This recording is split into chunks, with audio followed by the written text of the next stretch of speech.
વિદ્યાર્થી મિત્રો, ત્રિકોણમિતિની અંદર એકમ વર્તુળના અલગ અલગ ભાગ લઈને જે અત્યારે આપણે અહીં સમજૂતી આપીએ છીએ, પણ એ બધા જ ભાગ એકબીજા સાથે જોડાયેલા છે. એટલે પહેલા સંપૂર્ણ જોઈ પછી એ બધાનું મિશ્રણ આપણે સમજવા પ્રયત્ન કરવાનો છે. અહીંયા મેં ફરીથી એક એકમ વર્તુળ દોરેલું છે. આ વર્તુળના સ્થાનની બધું જે છે એ જ પ્રમાણે હવે x રેડિયન માપનો ખૂણો બને ત્યારે કોસનું માપ 1 હતું અને સાઇનનું માપ 2 હતું. એટલે cos x બરાબર a અને sin x બરાબર b છે. હવે ધારો કે હું અહીંથી એક પરિભ્રમણ પૂર્ણ કરું છું તો હું આ જ સ્થાન ઉપર ફરીથી પાછો આવીશ. બરાબર? p ના કિરણથી આપણે પરિભ્રમણ શરૂ કરી છે. એટલે p ના સ્થાન ઉપર એક પરિભ્રમણ પૂર્ણ કરીને આવતા અહીંયા પહોંચશું. તો હવે આ જગ્યાએ પાછો ખૂણો કેટલા માપનો થયો? તો હમણાં આપણે કીધું તેમ કે અહીંથી આપણે શરૂઆત કરીએ અને પરિભ્રમણ કરીએ તો આ તો 2π થયો, પણ આટલો તો પાછો બીજો x હતો જ. એટલે ટોટલ આ ખૂણો હવે થઈ જશે 2π + x માપનો. અહીંથી અહીંયા સુધીનો ખૂણો આ x અને આખું પરિભ્રમણ એટલે 2π + x નો ખૂણો થયો. હવે 2π + x આગળ cos અને sin ની કિંમત કેટલી હશે? એટલે કે માનો કે મારે x + 2π ની કિંમત મેળવવી છે તો કોના જેટલી હશે? તો કે કિરણનું સ્થાન જે પાછું અહીંયા હતું એની જ છે. તો cos ની sin ની કિંમત બદલાવાની રહેતી જ નથી. તો એનો અર્થ કે sin x + 2π નું મૂલ્ય પણ sin x થશે, cos x + 2π નું મૂલ્ય cos x જેટલું થશે. ફરીથી ધારો કે બીજું પરિભ્રમણ પૂર્ણ કરીને અહીંયા આવીશું તો બે પરિભ્રમણ પૂર્ણ કરે એટલે 2 ને 2 4π જેટલું પરિભ્રમણ થયું વત્તા આટલો ખૂણો x હતો એ આપણે પાછા હતા ત્યાં ને ત્યાં જ આવી છે. ત્યાં જ આવી છે તો ખૂણાનું જે મૂલ્ય હતું એને જ રહેશે. એટલે 4π કરો તો પણ આ થશે, બંનેમાં બદલાશે નહીં. પણ જો આપણે આમ કર્યું હતું, કિરણ p અહીંયા છે, OP પરિભ્રમણ કરીને હું અહીંયા પહોંચું અને નવું સ્થાન આવે તો આના મૂલ્યો બદલાય છે, કારણ કે આપણે સ્થાન જુદું થઈ ગયું છે. બરાબર? તો આનો અર્થ શું થયો કે ગમે તેટલા પૂર્ણ પરિભ્રમણ કરો તો ખૂણાનું મૂલ્ય બદલાવાનું નથી. એટલે સાઇનનું જે છે એ જ રહેશે, કોસનું છે એ જ રહેશે. તો એનો અર્થ 2π 4π 6π એવા ગમે તેટલા પ્રમાણમાં ગુણકમાં આગળ વધતા જાઓ, પૂર્ણ પરિભ્રમણ કરતા જાઓ તો કોસનું જેવું છે એવું જ મૂલ્ય લખી શકાય છે. તો 2 4 6 એને જો આપણે લખવું હોય તો 2n સ્વરૂપમાં લખી શકીએ, કારણ કે યુગ્મ સંખ્યા છે એટલે એને આપણે 2n સ્વરૂપમાં લખાય છે. n બરાબર 1 મૂકવું તો 2 મળે, 2 મૂકવું તો 4 મળે. આ દર દિશામાંથી. હવે ઋણ દિશામાં પરિભ્રમણ કરવાથી શું થાય?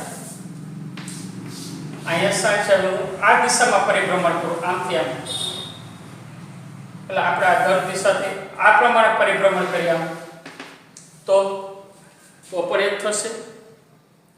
એટલે કે ધન દિશામાં કે ઋણ દિશામાં પૂર્ણ પરિભ્રમણ કરવાથી વિધેયનું જે મૂલ્ય છે sin cos નું એનું એ જ રહે છે, બદલાતું નથી. એનો અર્થ કે 2n ના ગુણકમાં એટલે 2nπ + x બરાબર sin x થાય છે અને અહીંયા પણ 2nπ + x બરાબર cos x થાય છે, જ્યાં n belongs to z છે બંનેમાં. તો આવા મૂલ્યો કે એટલા પરિભ્રમણ અથવા કોઈ ચોક્કસ કિંમત પછી ફરીથી એને કિંમત આવવાનું જે પરિણામ છે એને આપણે આવર્ત કહીએ છીએ. બરાબર? તો અહીંયા sin વિધેય અને cos વિધેયનું આવર્તમાન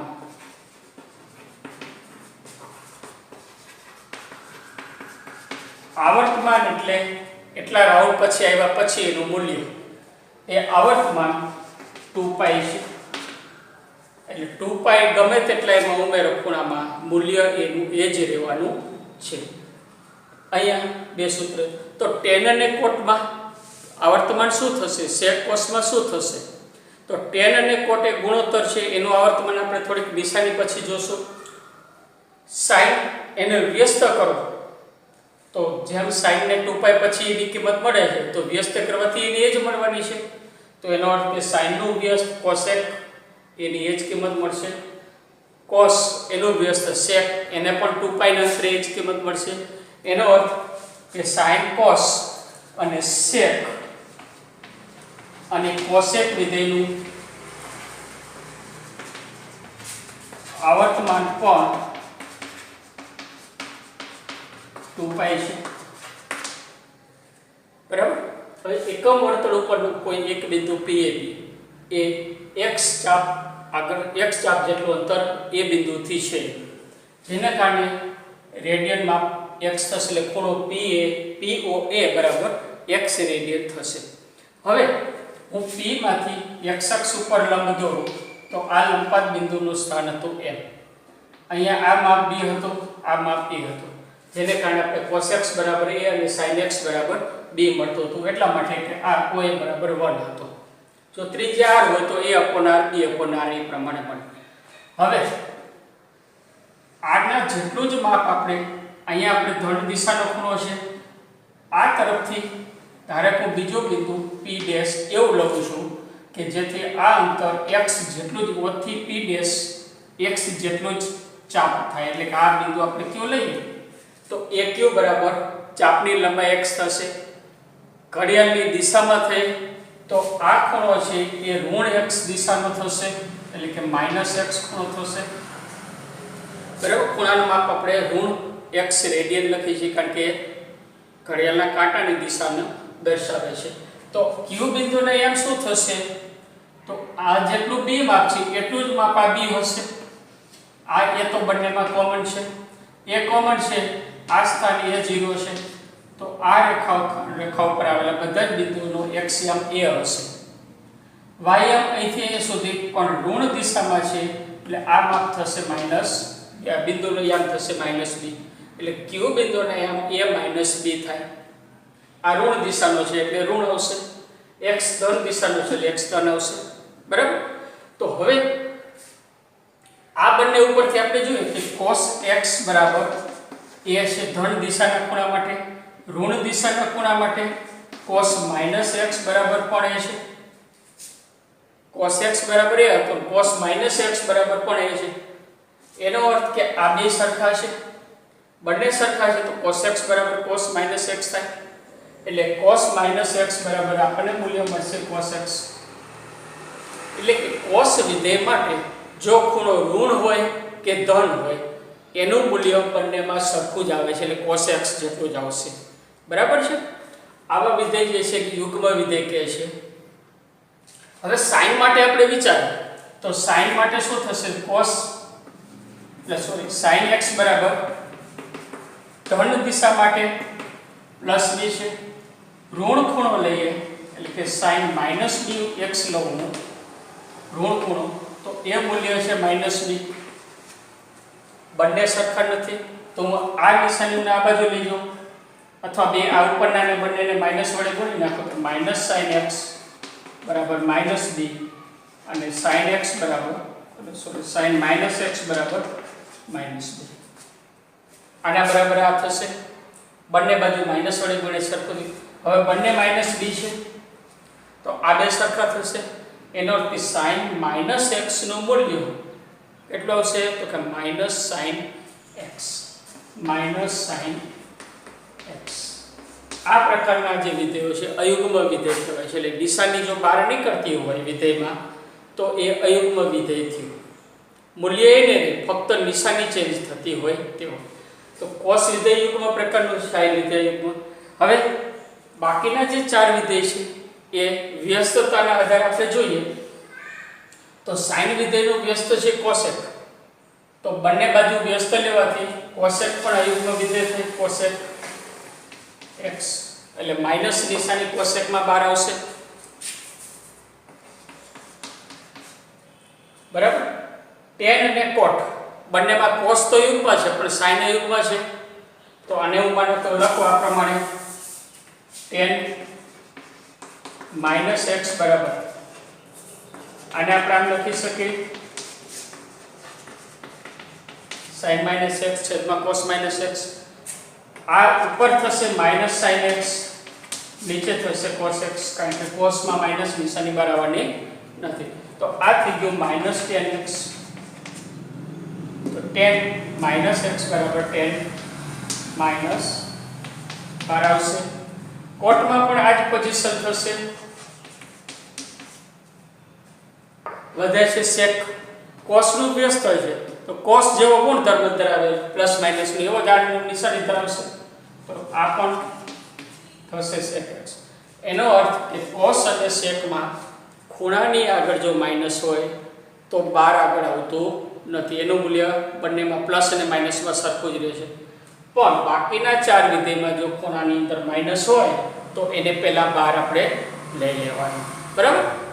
આગળના ધોરણની અંદર ચોક્કસ ખૂણાઓ આગળ વિધેયના મૂલ્ય શું થાય છે તે શીખી ગયા છો.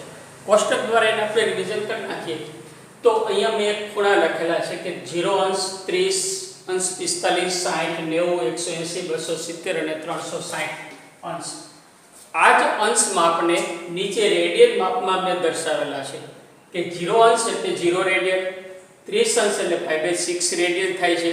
આપણે જોયું તો કે પાઈના છેદમાં 180 વડે ગુણવાથી આપણને પાઈના છેદમાં 6 મળશે. બરાબર. 45 pi/4 60 pi/3 એ પ્રમાણે લખ્યું છે બધા જ. હવે sin વિધેયનું મૂલ્ય આના માટે ક્યાં આવશે તો પહેલા sin 0 નું મૂલ્ય 0, sin 30 નું 1/2, 45 નું 1/√2 અને sin 60 નું મૂલ્ય √3/2. 90 નું મૂલ્ય 0 થાય છે. આ પાદ કોણ આપણે ચારે ચાર જોયા છે. બરાબર. 1 2 3 અને આ ચાર બિંદુઓ પાદ કોણ વાળા છે. હવે cos નું મૂલ્ય તો આનાથી ઉલટા ક્રમમાં છે. આ જે છે અહીંયા આવશે બંને સરખા, આ બે સરખા રહેશે અને આ બે સરખા છે 0 અને 0 પાસે. એટલે કે sin અને cos ના જે ખૂણાના મૂલ્ય જો 90 સરવાળો 90 થતો હોય તો એ બે મૂલ્ય સરખું હોય. બરાબર. સરવાળો 90 થતો હોય તો ખૂણાનું મૂલ્ય સરખું હોય. એટલે કે અહીંયા જો આપણે આમ લખીએ કે sin 30 અંશનું મૂલ્ય કેટલું છે તો કે sin 30 અંશનું મૂલ્ય છે 1/2, અથવા જો એને રેડિયનમાં લખું તો sin pi/6 નું મૂલ્ય છે 1/2. બરાબર. તો cos કેટલાનું મૂલ્ય 1/2 થશે તો કે 90 માંથી આ બાદ કરો એટલે આપણને મળે 60. તો sin 60 અંશનું મૂલ્ય 1/2 થશે. જોઈ લો આ બેનો સરવાળો 90 હોય તો ખૂણાના બેના મૂલ્યો sin cos ના સરખા હશે. હવે આ યાદ કેમ રાખવા એ તમને ખ્યાલ હશે, છતાં રિવિઝન કરી દે કે sin અથવા cos બેમાંથી કોઈ એક મૂલ્ય યાદ રાખવાનું રહે. tan નું મૂલ્ય sin ના છેદમાં cos બંનેના અંશનો ગુણોત્તર લઈ લઈએ એટલે આપણને મળે છે. બરાબર. cosec ઉલટાઈ નાખો, sec ને ઉલટાવો એટલે cos ને ઉલટાવો એટલે sec નું મૂલ્ય મળશે અને tan ને ઉલટાવશું એટલે cot ના મૂલ્ય મળશે. ધારો કે sin નું મૂલ્ય મારે મેળવવું છે તો sin ના મૂલ્યમાં 0 30 45 60 અને 90 અહીંયા સુધીમાં હું બધામાં 1 અને 0 1 2 3 અને 4 લખી નાખી. બરાબર. sin ના મૂલ્ય માટે આપણે વાત કરીએ છીએ. sin માં 0 થી 4 સુધી આપણે લખી નાખી. ખૂણાના ક્રમ આ પ્રમાણે બધાનું ચાટોડે ભાગી નાખું છું અને ભાગાકાર કરીને આપણે વર્ગમૂળ લઈ લઈશું. તો હવે આ જોઈ લો આપણું મૂલ્ય થશે જો 0/4 એટલે 0, 0 નું વર્ગમૂળ 0, 1/4 1 નું વર્ગમૂળ અંશમાં 1, 4 નું વર્ગમૂળ 2 1/2 મળી ગયું. 2/4 તો અહીંયા આપણે ભાગું 2 2 4 2 1 2 તો 1 ના છેદમાં વર્ગમૂળ 2, 1 નું વર્ગમૂળ 1, 2 નું વર્ગમૂળ એમને અંશમાં 3 નો વર્ગમૂળ ન નીકળે, છેદમાં 4 નો વર્ગમૂળ નીકળે છે. 4/4 એટલે 1 નું વર્ગમૂળ 1 જે આપણે આ કિંમત થશે. cos ની કિંમત લેવી છે તો ઉલટા ક્રમમાં લખવાનો છે 4 3 2 1 અને 0 અને આ જ પ્રક્રિયા ફરીથી કરો એટલે આપણને cos ની કિંમત મળશે. બરાબર. હવે ચરણની અંદર વિધેયોના મૂલ્યો કયા છે અને વિધેયનું મૂલ્ય વધે છે કે ઘટે છે એ આપણે જોઈએ.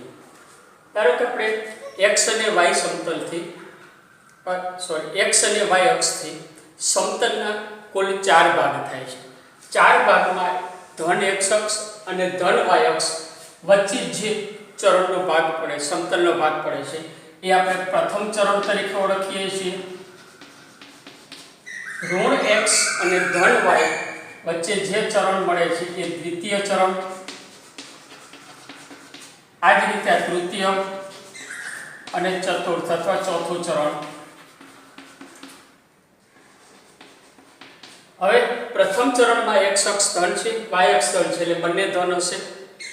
બંને ધન છે તો x અક્ષ ધન છે એટલે કે પહેલો ભાગ પ્લસ, બીજો ઋણ પ્લસ છે તો cos ધન હશે અને sin પણ ધન હશે. cos અને sin ધન છે તો બંનેના વ્યસ્ત અને બંનેના ગુણોત્તર, એનો અર્થ કે તમામે તમામ 6 વિધેય ધન હશે. sin, cos, sec, cosec, tan અને cot બધા જ વિધેય ધન હશે. એટલે પ્રથમ ચરણમાં તમામે તમામ વિધેયો ધન છે. બીજા ચરણમાં વાત કરીએ તો x ઋણ છે, y ધન છે, માઈનસ પ્લસ નિશાની છે, એનો અર્થ કે cos ઋણ હશે, sin ધન છે. cos ઋણ છે તો cos નું વ્યસ્ત sec પણ ઋણ થશે. sin ધન છે બીજા ચરણમાં તો sin નું વ્યસ્ત cosec ધન હશે. એક ધન અને એક ઋણ હોય તો એનો ગુણોત્તર હંમેશા ઋણ થવાનો, પ્લસ માઈનસ માઈનસ જ રહેશે. એટલે tan અને cot બંને બીજા ચરણમાં ઋણ હશે. એટલે બીજા ચરણમાં ફક્ત કયા ધન થયા તો કે sin અને cosec બે જ વિધેય ધન થાય છે. બરાબર. ત્રીજા ચરણમાં બંને ઋણ છે, x ઋણ છે, y ઋણ છે, એનો અર્થ કે sin અને cos બંને ઋણ છે. sin અને cos બંને ઋણ છે તો એના બંનેના વ્યસ્ત પણ ઋણ થાય, પણ માઈનસ માઈનસ ગુણોત્તર કરો તો પ્લસ થઈ જશે. એટલે tan અને cot બંને પ્લસ થશે. એનો અર્થ કે tan અને cot સિવાય બાકીના બધા જ ઋણ છે. ચોથા ચરણમાં x ધન, y ઋણ છે, એનો અર્થ કે cos ધન અને sin ઋણ છે. cos ધન, sin ઋણ. cos નું વ્યસ્ત sec ધન, sin નું વ્યસ્ત cosec ઋણ. બંનેના ગુણોત્તરમાં એક ઋણ છે એટલે બંનેના ગુણોત્તર પણ ઋણ થશે. એટલે ફક્ત cos અને sec જ ચોથા ચરણમાં ધન થશે. તો અહીંયા ફક્ત ધન વિધેયો દર્શાવ્યા છે, તો એના સિવાયના એ ચરણમાં બધા વિધેયો ઋણ થશે. હવે ચરણની અંદર જેમ ચાપ વધારતા જઈએ એમ એનાથી બનતો રેડિયન ખૂણો વધશે. તો રેડિયન ખૂણાનું મૂલ્ય વધારીએ તો વિધેયનું મૂલ્ય વધશે કે ઘટશે એ આપણે જોઈએ. જો ખૂણો વધારી અને વિધેયનું મૂલ્ય વધે તો એ પ્રકારનું વિધેય વધતું વિધેય કહેવાય. અને ખૂણો વધારે અને વિધેય ઘટે, મૂલ્ય ઘટી જાય તો એ પ્રકારનું વિધેય ઘટતું કહેવાય. જેમ કે આપણે અહીંયા જોઈએ, ધારો કે અહીંયા આપણી પાસે x બરાબર 0 છે ખૂણો, અહીંયા x બરાબર π/2 રેડિયન છે. ખૂણો આપણે 0 માંથી π/2 લઈ જઈએ છીએ. તો હવે મૂલ્ય વિધેય પ્રમાણે જુઓ તો પહેલું જ્યારે 0 હતું ત્યારે cos 0 અહીંયા શું હતું? ઓકે 1 હતું. હવે 0 માંથી હું 90 માં લઈ જઉં છું તો cos 90 એટલે π/2 નું મૂલ્ય શું થઈ ગયું? 0. તો ખૂણો આપણે 0 માંથી π/2 સુધી લઈ એટલે વધાર્યો, પણ મૂલ્ય 1 માંથી 0 થઈ ગયું એટલે મૂલ્ય ઘટી ગયું. ખૂણો વધવા છતાં મૂલ્ય ઘટ્યું છે. તો cos વિધેય એક ઘટતું વિધેય થયું. એનો અર્થ કે પહેલા ચરણની અંદર જો cos વિધેય કેવું થયું? ઘટતું. અહીંથી જ આપણે ખ્યાલ છે કે 1 માંથી 0 થાય છે તો મૂલ્ય ઘટ્યું. sin વિધેય તો કે 1 માંથી શું થયું? 1. અને 0 માંથી શું થયું? 1. એનો અર્થ કે મૂલ્ય વધ્યું તો sin વિધેય કેવું થયું? વધતું. પહેલા ચરણની અંદર cos વિધેય ઘટે છે અને sin વિધેય વધે છે. જો cos ઘટે છે તો એનું ઉલટું કરો તો એ વધે. બરાબર. cos ઘટે છે તો એનું વ્યસ્ત કરશો તો એ વધશે. sin વધે છે તો એનું વ્યસ્ત કરશો તો એ ઘટતું થશે. કારણ ઉલટું કરો એટલે એ મૂલ્ય મોટું છે નાનું થઈ જાય, નાનું છે મોટું થઈ જાય. tan વિધેય ચારે ચાર ચરણમાં વધતું છે. અહીંયા આપણે ગુણોત્તર લઈએ 0/1 કરીએ એટલે 0 થશે, 1/0 કરો એટલે અનંત થશે. બરાબર. એટલે 0 માંથી અનંત થયું એનો અર્થ કે વધે છે. એ પ્રમાણે tan વિધેય ચારે ચાર ચરણમાં વધે છે અને cot વિધેય ચારે ચાર ચરણમાં ઘટે છે. બીજા ચરણની આપણે વાત કરીએ તો બીજા ચરણમાં જો પહેલું આપણે બિંદુ જોઈ નક્કી કરી લેવાનું કે π/2 માંથી π થઈ જાય છે x નું મૂલ્ય, 0 માંથી માઈનસ થયું એટલે ઘટ્યું. તો બીજા ચરણમાં cos વિધેય ઘટે છે, sin 1 માંથી 0 થાય છે, ઘટે છે. બરાબર. ત્રીજા ચરણની અંદર cos વિધેય -1 માંથી 0 થાય છે, ઋણ માંથી ધન થયું એટલે કે વધે છે. ત્રીજા ચરણમાં cos વિધેય વધ્યું, 0 માંથી ઓછા થયું, sin વિધેય ઘટ્યું. 0 માંથી ઓછા થયું, ઘટતું થયું, બરાબર. પછી ચોથું ચરણ 0 માંથી 1 થાય છે, 0 માંથી 1 એટલે વધ્યો. ચોથા ચરણમાં કોસ વિધેય વધે છે. માઈનસ માંથી 0 થયું એનો અર્થ ઋણ માંથી ધન થઈ ગયું, 0 થઈ ગયું, તો એનો અર્થ કે વધ્યો. આમ સાઇન વિધેય અને કોસ વિધેય વધે છે કે ઘટે છે એના આધારે બાકીના વિધેય પણ આપણે નક્કી કરી શકીએ. જો સાઇન વધતું હોય તો એનું વ્યસ્ત ઘટતું હોય, બરાબર. વધતું અને ઘટતું વિધેય ક્યાં કામ આવશે? તો કે વધતું અને ઘટતું વિધેય જ્યારે અસમતાનો ઉપયોગ કરવાનો હોય ત્યારે આ બાબત જરૂરી છે. અને ધન છે કે ઋણ છે ક્યાં કામ આવે?